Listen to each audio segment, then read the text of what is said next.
बिस्मिल्लाहिर्रहमानिर्रहीम। जैसा कि आपके इल्म है कि कल पाकिस्तान में कई मकामात पर चेयरमैन बिलावल भुट्टो जरदारी साहब की हिदायत पे किसान मार्च हुए हैं और मौजूदा हुकूमत की जो नालायक, नाअहल और डफर किस्म की गवर्नेंस है, जिसके बिना पर बहुत सारे मसाइल इस मुल्क में हैं जिनका सामना पाकिस्तान के लोगों को करना पड़ रहा है, उसमें एक हालिया बहरान जो है वो यूरिया का पैदा हुआ है, जिसकी वजह से मुल्क भर में किसानों की हालत ख़राब है, ज़मींदारों की हालत ख़राब है, फसलें उनकी बर्बाद हो रही हैं और कहीं से उनको यूरिया दस्तयाब नहीं है। अगर मिल भी रहा है तो बहुत कम मिल रहा है और उसमें उसकी कीमत भी ज़्यादा है, ब्लैक में उनको मिल रहा है। इस हवाले से कल एहतजाज हुआ कुछ इलाकों में, लेकिन पाकिस्तान भर में 24 जनवरी बरोज़ पीर जो किसान हैं वो एहतजाज करेंगे और उसी सिलसिले में कराची में भी एहतजाज होगा। आपके इल्म है कि कराची में आमतौर पे अक्सर इलाकों में तो ऐसी ज़मीन नहीं है जो काश्त होती है, वो ज़रूरी ज़मीन नहीं है, लेकिन हमारे डिस्ट्रिक्ट मलीर में और डिस्ट्रिक्ट वेस्ट के कुछ इलाकों में वहाँ ज़मीन काश्त होती है, वहाँ ज़रूरी ज़मीनें लोगों की मौजूद हैं और वो इस एहतजाज में भरपूर शिरकत करेंगे। हमारा मार्च 24 जनवरी को दोपहर में मलीर से एक काफ़िला शुरू होगा, निकलेगा, जो बड़ी जो रैली होगी वो मलीर से चलेगी और बाकी डिस्ट्रिक्ट्स भी मुख्तलिफ रास्तों से होते हुए, शाहराह कायदीन से होते हुए मज़ार कायद के करीब खुदादाद कॉलोनी के पास आकर हम इकट्ठे होंगे और वहाँ पर फिर उस रैली के शुरुका से पार्टी के जो लीडर्स हैं वो खिताब करेंगे। और ये पहली दफ़ा होगा शायद, मुझे याद नहीं पड़ता हालिया तारीख में, कि कराची में भी जो किसान हैं, जो ज़रूरी ज़मीन काश्त करते हैं, वो इस नालायक वफाकी हुकूमत के ख़िलाफ़ एहतजाज करेंगे। कल लाड़काना में एहतजाज हुआ है बहुत बड़ा, उकाड़ा में हुआ है, साहिवाल में हुआ है, पंजाब के दीगर इलाकों में हुआ है, लेकिन अब जो है 24 तारीख को आप देखेंगे कि शायद सैकड़ों इस किस्म के एहतजाज जो हैं वो आपको नज़र आएंगे, भरपूर एहतजाज होंगे। हम ये बात बार बार कह रहे हैं कि इस वक्त जो पाकिस्तान के लोगों का मसला है, जो मुश्किल है, जो तकलीफ़ है, वो गैस के क्राइसिस हैं। जो मसला दरपेश है वो महंगाई है।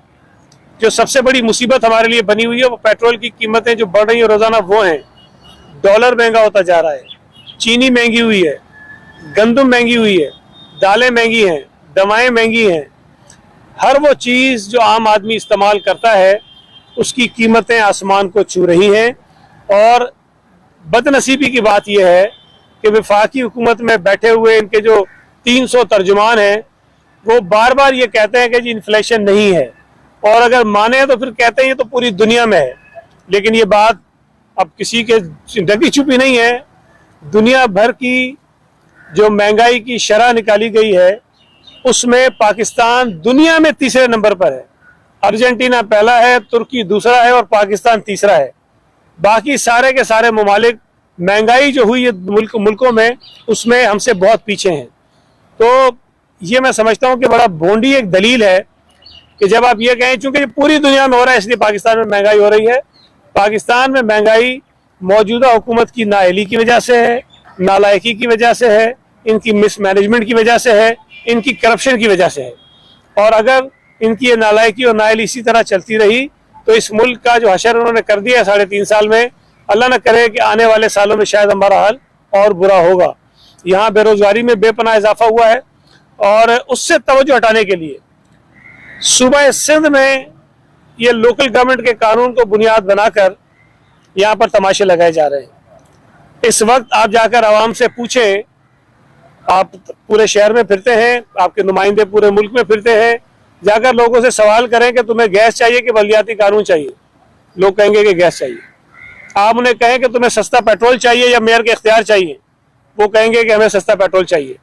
आप उनसे पूछें कि तुम्हारा सबसे बड़ा इशू इस वक्त महंगाई है, बेरोजगारी है, या ये जो लोकल गवर्नमेंट के कानून को बुनियाद बना के एहतजाज कर रहे हैं वो हैं, तो मैं समझता हूं कि इस मुल्क का हर आदमी आपको ये कहेगा मुझे सस्ती बिजली चाहिए, मुझे सस्ता पेट्रोल चाहिए, मुझे गैस की फराहमी चाहिए, मुझे चीनी की कीमत में कमी चाहिए, मुझे दवाएं सस्ती चाहिए। लेकिन उस पर जो महंगाई उन्होंने की तो की, लेकिन ना एमकेएम उस पर बात कर रही है, ना पीटीआई यहाँ उस पर बात कर रही है, ना जमात इस्लामी उस पर बात कर रही है, ना जीडीए उस पर बात कर रही है। यहाँ पॉलिटिकल पॉइंट स्कोरिंग करने के लिए अवामी इश्यूज को पीछे छोड़ दिया है और वफाकी हुकूमत के आलाकार बनकर उनको ये सहारे फराम कर रहे हैं। वकार भाई से मैं गुजारिश करूंगा बात कर ले, फिर आपसे मैं सवाल लेने जाता हूं। बिस्मिल्लाहिर्रहमानिर्रहीम। जैसे कि आपको सैयद गनी साहब ने बताया कि पाकिस्तान पीपुल्स पार्टी की सेंट्रल एग्जीक्यूटिव कमेटी के फैसले के मुताबिक 21 और 24 जनवरी को किसानों से इदारे यकजहती के लिए किसान मार्च, ट्रैक्टर ट्राली मार्च का फैसला किया गया था और उसी के मुताबिक कल सुबह सिंध के लाड़काना डिवीज़न में किसानों से इदारे यकजहती के लिए एक भरपूर और तारीखी मुजाहरा हुआ, जिसमें हज़ारों की तादाद में किसानों ने शिरकत की। पाकिस्तान पीपुल्स पार्टी के कारकुनों ने शिरकत की, वहाँ के अरकान असम्बली ने शिरकत की और चीफ मिनिस्टर सिंध सैयद मुराद अली शाह साहब ने उस किसान रैली की क़यादत की। इसी तनाजुर में और इसी सिलसिले को आगे बढ़ाते हुए सूबे सिंध के 5 डिविजनल हेडक्वार्टर्स के अंदर, जिसमें Karachi division, Hyderabad division, Mirpurkhas division, Shaheed Benazirabad division और सखर डिवीज़न में 24 जनवरी को किसान ट्रैक्टर रैली का इनेकाद किया जाएगा, जिसमें डिवीज़न भर से किसान जो हमारे ख़ास तौर पे हमारे कराची में, क्योंकि ज़रई ज़मीनें जो है मलीर ज़िले में है, तो मलीर से हमारा एक बहुत बड़ा जुलूस जो है किसानों का, कल वो जो सैयद गनी साहब ने आपको बताया कि खुदाजाद कॉलोनी के मुकाम पर नज़र बाज़ार कायद पे पहुँचेगा। आपको मालूम है कि यूरिया जिसका सरकारी रेट 1600 रुपये है, वो आज ब्लैक में 3500 रुपये में भी नहीं दस्तयाब है। आपको पता है कि पंजाब में गुज़िश्ता साल किसानों ने बहुत बड़ा एहतजाज किया, पूरे पंजाब के किसान जो है वो पंजाब लाहौर में जमा हुए, और जिस तरीके से इस हुकूमत ने तमाम शोबों को तबाह किया है और बिलखुसूस इन्होंने किसानों को कुचल के रख दिया है। आज किसान, आबादगार, जमींदार अपनी फसल के लिए, खाद के लिए मारे मारे फिरते हैं, लेकिन गरीब को खाद जो है वो 3500 रुपये ब्लैक में भी दस्तयाब नहीं है। खुसरो बख्तियार साहब जो वफाकी वजीर हैं, उन्होंने इल्ज़ाम लगाया कि पीपुल्स पार्टी की सूबाई हुकूमत ने खाद जो है अफगानिस्तान स्मगल कर दी। ये बात वही है जैसे इमरान खान जापान और जर्मनी की सरहद को मिलाते हैं, जैसे सिंध की और अफगानिस्तान की सरहद को मिला दिया गया। कहाँ सिंध, कहाँ अफगानिस्तान? अगर अफगानिस्तान से यहाँ से खाद स्मगल हुई तो क्या इनके वफाकी इदारे सो रहे थे? कस्टम इंटेलिजेंस जो है वो जामा किलात में गरीब दुकानदारों पे छापा मारकर कपड़ा तो बरामद करती है, लेकिन उनको खाद कैसे नजर नहीं आई। तो ये सारी बातें अपनी अटेंशन डाइवर्ट करने के लिए, अपने इल्ज़ाम दूसरे पे डालने के लिए जो है ये इस तरह की बातें की जाती हैं। तो इस हुकूमत के खिलाफ जिस तहरीक का आगाज हम कल 21 जनवरी से कर चुके हैं, इंशाल्लाह 27 फरवरी को पाकिस्तान पीपुल्स पार्टी का एक अज़ीमुश्शान लॉन्ग मार्च का भी इनेकाद इसी मज़ार कायद से होगा, जिसकी क़यादत चेयरमैन गुलाम भुट्टो ज़रदारी करेंगे, और ये सिंध के मुख्तलिफ अज़ला से गुजरता हुआ इंशाल्लाह ये इस्लामाबाद पहुँचेगा और ये तारीखी लॉन्ग मार्च होगा, और इंशाल्लाह ये फैसला कुन लॉन्ग मार्च होगा, जिसके बाद इस हुकूमत के खात्मे का दिन करीब हो जाएगा। दो तीन शहीद मोहतरमा बेनज़ीर भुट्टो साहब ने अपनी आपकी दौर हुकूमत में मज़ीद के किसानों को ज़री अराज़ी की ज़मीनें दी थी, लेकिन मौजूदा हुकूमत ने उनको ज़मीनें छीन ली। गुज़श्ता 16 साल से मज़ीद की ज़राअत को बहाल करने के लिए इक़दाम होता है और की फैसला किया कि हुकूमत की मिल सके हुकूमत करे। तो इस हवाले से कोई फैसला किया गया? अगर आपका सवाल जो है वो 30 साल लीज के मुतल्लिक है, तो वो अदालत का फैसला आया था जिसमें ये कहा गया कि 30 साल जो लीज है वो ख़त्म कर दी जाए और मजीद एक्सटेंशन उसमें ना हो। 30 साल लीज देने का बुनियादी तौर पर जो मंसूबा था उसकी वजूहत भी यही थी कि वो लोग जिनके पास और कोई ज़रिया माश नहीं होता उन्हें सरकारी ज़मीन काश्त करने के लिए दी जाए, पोल्ट्री फार्म के लिए दी जाए, किसी ऐसे मकसद के लिए जिससे वो ज़मीन को इस्तेमाल करके मुल्क की मईशत में भी हिस्सा डाल सकें और अपना घर गार भी चला सकें। लेकिन अगर अदालत का एक फ़ैसला आ जाए कि जी 30 साल लीज आपने एक्सटेंड नहीं करनी, तो मेरा ख्याल है कि शायद हुकूमत के लिए थोड़ी मुश्किल होती है। हम चाहेंगे और हमारी ख्वाहिश होगी कि जेन्युइनली जो लोग सरकारी ज़मीन को उन्हीं मकासद के लिए इस्तेमाल करते रहे हैं जिन मकासद के लिए उनको दी गई हैं वो कंटिन्यू होना चाहिए। अलबत्ता उन लोगों के खिलाफ ज़रूर कार्रवाई होनी चाहिए जिन्होंने 30 साल लीज ली और उसको फिर गैर कानूनी तौर पर किसी और मकसद के लिए इस्तेमाल किया और फिर उस बुनियाद पर शायद वो जो जायज़ तरीके से अपना रोज़गार कमा रहे थे ज़मीन लेकर उनको भी नुकसान हुआ।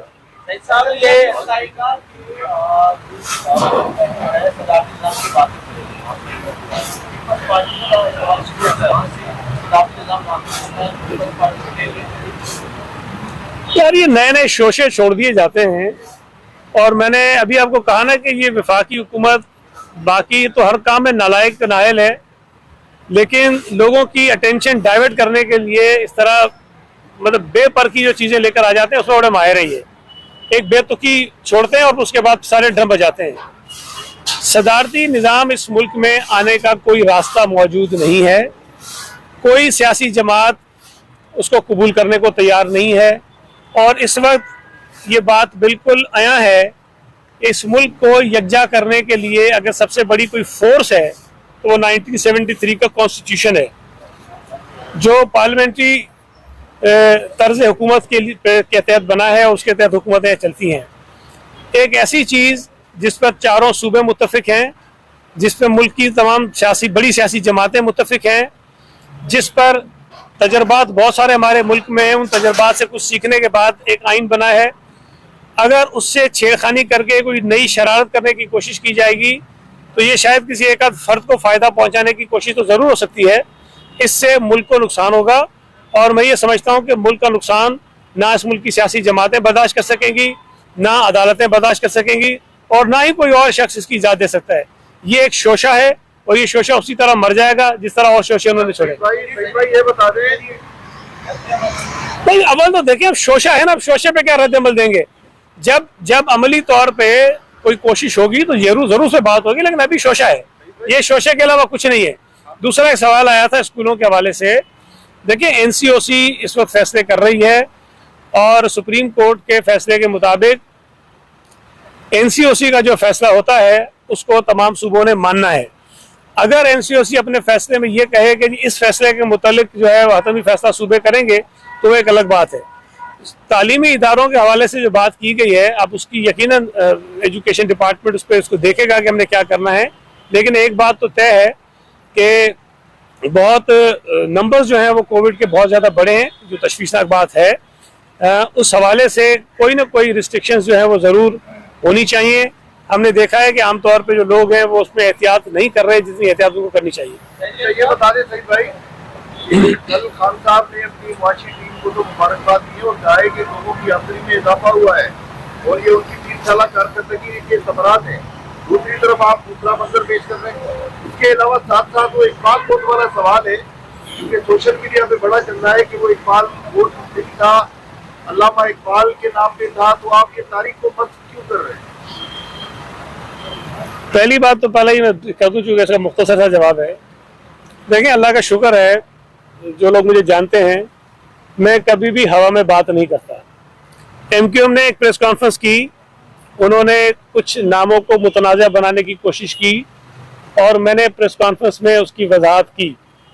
मैं जब कह रहा हूँ कि वहाँ इकबाल गोट था, इकबाल गोट है और फिर उसके बाद गुलशन इकबाल वहाँ बना है और इसकी चीज़ें भी हैं। अगर किसी को ज़्यादा एतराज़ है, परेशानी है, तो मैं तो चैलेंज कर रहा हूँ भाई उसी तरह प्रेस कॉन्फ्रेंस करके मुझे झुटलाएं ना। ये सोशल मीडिया पे इधर उधर उसको छोड़ दें, मैं भी इग्नोर करता हूँ, आप इग्नोर करें। मैं फिर कह रहा हूँ इकबाल गोट वहाँ पे था, इकबाल गोट आज भी मौजूद है और वहाँ जो लोग रहते हैं उस इलाके में जहाँ इकबाल गोट था उनके जो घरों के आज भी डॉक्यूमेंट्स हैं, आज भी कागजात हैं, उनके ऊपर इकबाल कोट लिखा हुआ है। तो ये कह देने से किसी के कुछ नहीं हो जाता। हकीकत जो है, तारीख जो है, उसको कोई जुटला नहीं सकता। दूसरी जो बात आपने कही वो बड़ी इंपॉर्टेंट है। देखिए, असेंबली में खड़े होकर इमरान खान या उसकी जो वो ये भोंपों की टीम है, वो जो मर्जी चाहे कहती रहे।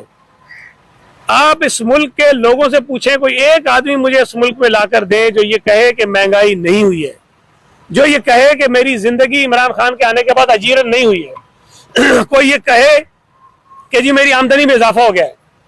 लोगों की जिंदगियां मुश्किल में हैं, लोग तकलीफ में हैं, लेकिन एक चीज ध्यान में रखें कि जब एक्सप्लॉयटेशन भी होती है ना, जब मईशत आपकी बर्बाद भी हो रही होती है, तो उसके बेनिफिशरीज कुछ ना कुछ होते हैं। अब अगर पीटीआई के एटीएम उसके बेनिफिशरीज हैं, उनकी आमदनी बढ़ी है, उनके जो अकाउंट्स हैं उसमें पैसे बढ़े हैं, उनको मजे लगे हुए हैं, तो इसका मतलब ये नहीं कि इस मुल्क का हर आदमी जो है वो खुशहाल हो रहा है। इस मुल्क का आम आदमी तकलीफ में है। इस मुल्क का जो आम शहरी है वो महंगाई के बोझ तले दबा हुआ है। आप लोग इतने बैठे हैं, कोई एक मुझे आप में से बता दे कि महंगाई के तनासुब से क्या आपकी तनख्वाहों में, आपकी आमदनी में इजाफा हुआ है? आपकी तो तनख्वाहें कम हुई हैं।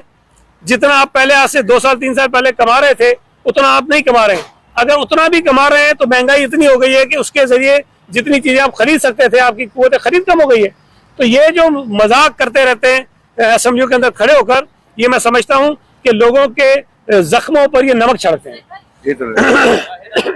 यार ये काफी देर से करा शबीर का वाकया था, लेकिन उसको मुक्तेदा ने नस्ली फसाद देने की कोशिश की है। इसमें क्या कहेंगे? पार्टी का क्या मौक़िफ़ है? देखिए, पीपल्स पार्टी का मौक़िफ़ तो मैं अभी इस पे नहीं कहूँगा। जो सिंध हुकूमत के हवाले से मैं बात करूँ कि जो वाकया टंडोला यार में हुआ, जिसकी तफसीलात जो मैंने ली हैं, जिस शख्स का कत्ल हुआ कल अदालत में सुबह, वो भी एक कत्ल के मुकदमे में वहाँ पेश हुआ था, वो जमानत पर था। और जिस शख्स ने उसको मारा है, उसके भाई के कत्ल का केस उसके ऊपर है। तो नज़र तो ये आ रहा है कि जी एक शख्स को इसने मारा या इसके ऊपर इल्ज़ाम था और फिर उसके भाई ने इसको मार दिया। तो ये वैसे तो झगड़ा है कोई दो फैमिलियों का, दो लोगों का, लेकिन जिस शख्स ने कल कत्ल किया है उसका, वो कातिल गिरफ्तार हुआ है, पुलिस की कस्टडी में है।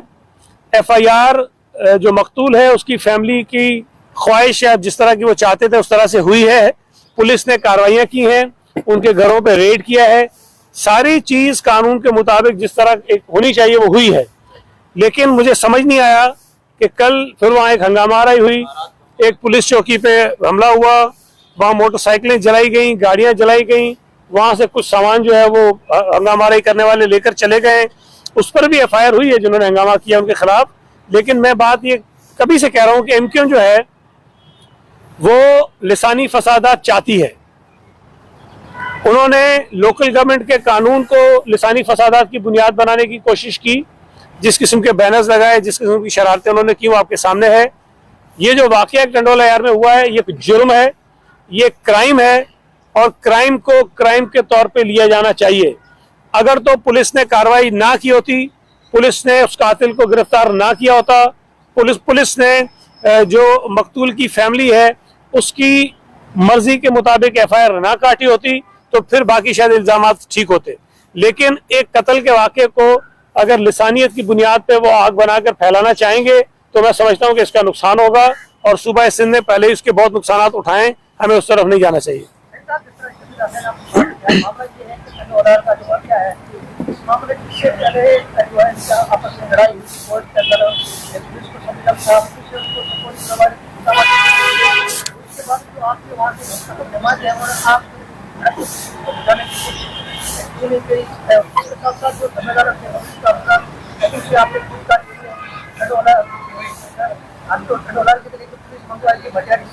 ये मामला डॉलर का था। इसके अलावा जो पाकिस्तान की तारीख दूसरी बार हमने बहुत से निश्चित स्थापित किए, वहाँ पर आराम शिकार रोकने पर कपाल हो गया उसको सब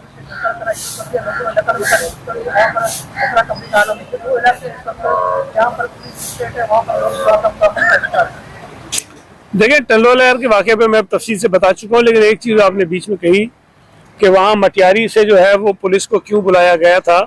तो मैं गुजारिश कर दूं कि जो मकतूल की फैमिली थी उन्होंने पुलिस के कुछ ऑफिसर्स के ऊपर अदम एतमाद का इजहार किया था कि शायद उनको एतमाद नहीं था कि ये काम ठीक करेंगे, लिहाजा किसी और डिस्ट्रिक्ट से फिर कुछ पुलिस ऑफिसर्स को बुलाकर ये काम सौंपा गया ताकि मकतूल की जो फैमिली है वो सेटिस्फाई हो सके। तो ये कोई ऐसी अजीब बात नहीं है, अगर उनका एतराज़ था तो उसको मद्देनजर रख के ये किया गया।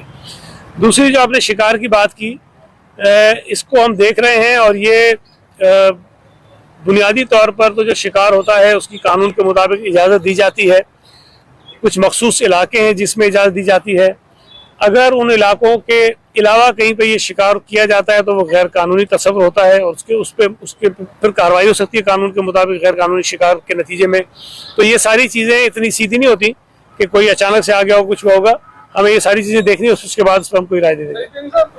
कल अली जैदी लाड़काना पहुंचा है, उसने ये दावा किया है कि यहाँ पे जरदारी टोले का कब्जा है, वो कब्जा छुड़ाएंगे सिंध के लोगों को।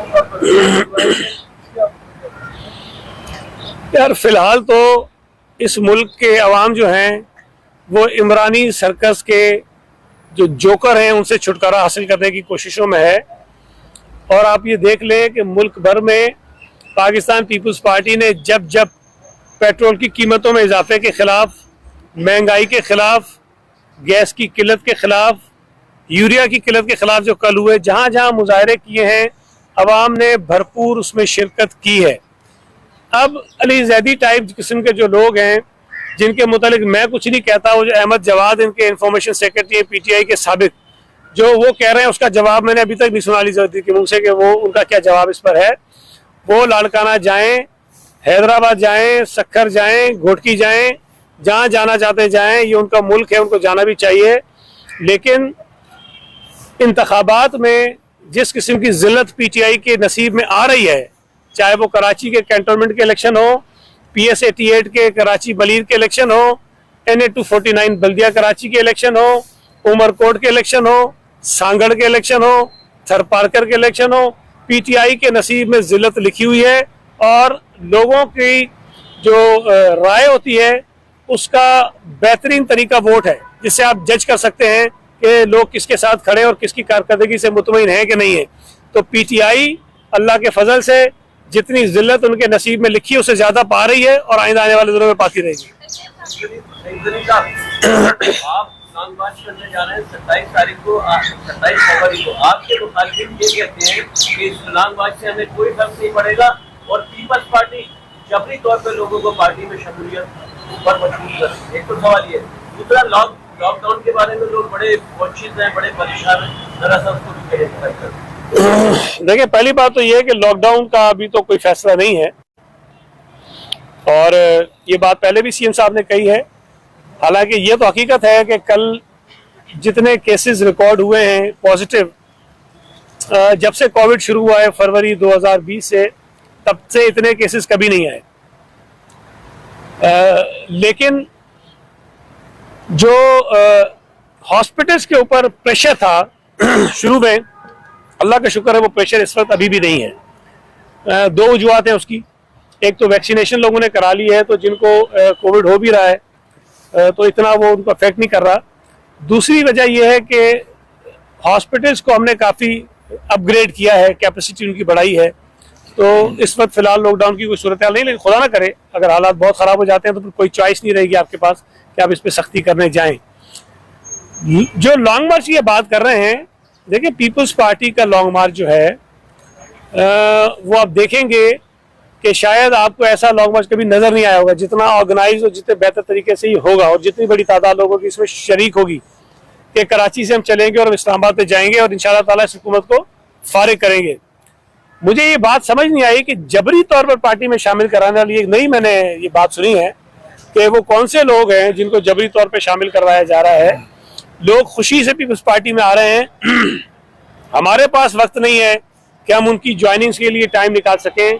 मैं फिर कह रहा हूं कि जब चाहेंगे, जिस वक्त चाहेंगे, PTI के सिटिंग MPs और MLAs को पार्टी में शामिल करवा सकते हैं जिस दिन चाहेंगे, और वो भी हमारी मर्जी है जब चाहें, और PTI को बहुत बड़ा झटका जो है लगा सकते हैं।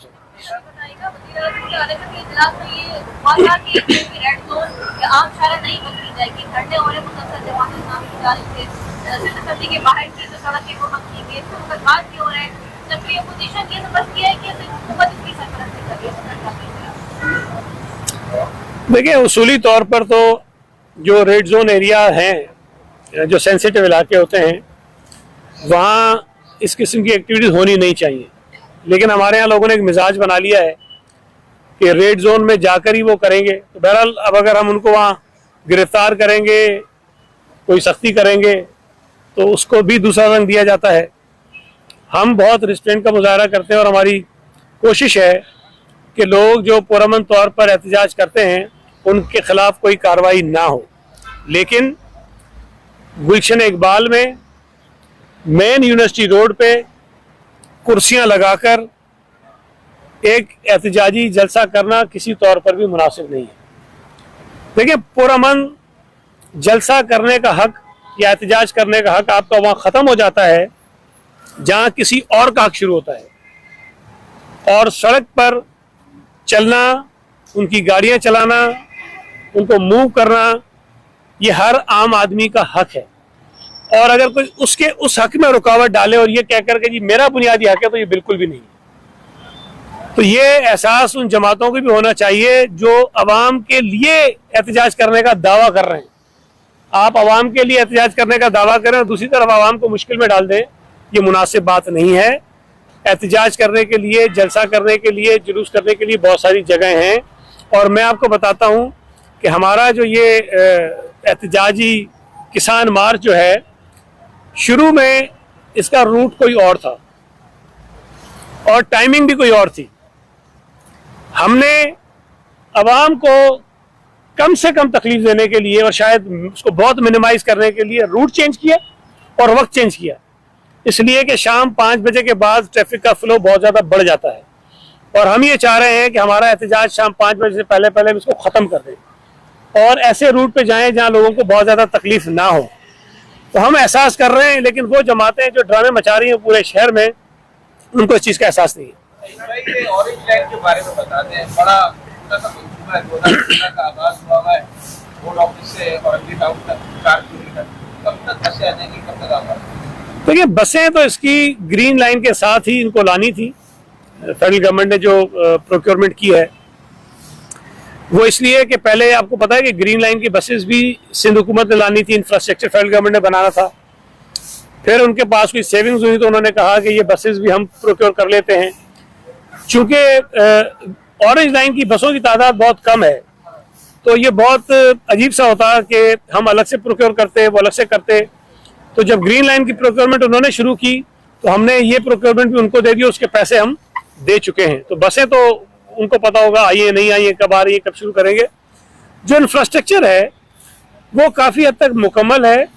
उसके अंदर जो फाइनल टचेस आप कह लें या जो टेक्नोलॉजी जो इस्तेमाल होनी है वो चीज़ें रह गई हैं और वो मैं समझता हूँ कि शायद चंद हफ्तों में हो जाएंगी और ये उसके साथ कनेक्ट हो जाएगा या बसें वो लेकर आएंगे। नहीं, मुझे नहीं पता, बसें तो देखें उनसे पूछे ना, फिर कह रहा हूँ बसें उन्हीं से पूछे। नहीं, विफाक की बसें भी पैसे हमारे हैं भाई, बसें हमारी हैं। देखें, वो इस तरह से है कि अगर एक विफाकी हुकूमत है या सूबाई हुकूमत है, विफाकी हुकूमत मिसाल के तौर पे 100 बसें खरीद रही है और सूबाई हुकूमत ने 5 बसें खरीदी हैं, तो हमने कहा कि भाई तुम 100 खरीद रहे हो, 100 के बजाय 105 खरीद लो, पैसे हमसे ले लो। तो वो प्रोक्योरमेंट कर रहे हैं, बसें हमारी हैं, पैसे हमने दिए हैं, लेकिन प्रोक्योरमेंट वो कर रहे हैं। तो आएंगी कब वो तो आपको वो बताएंगे।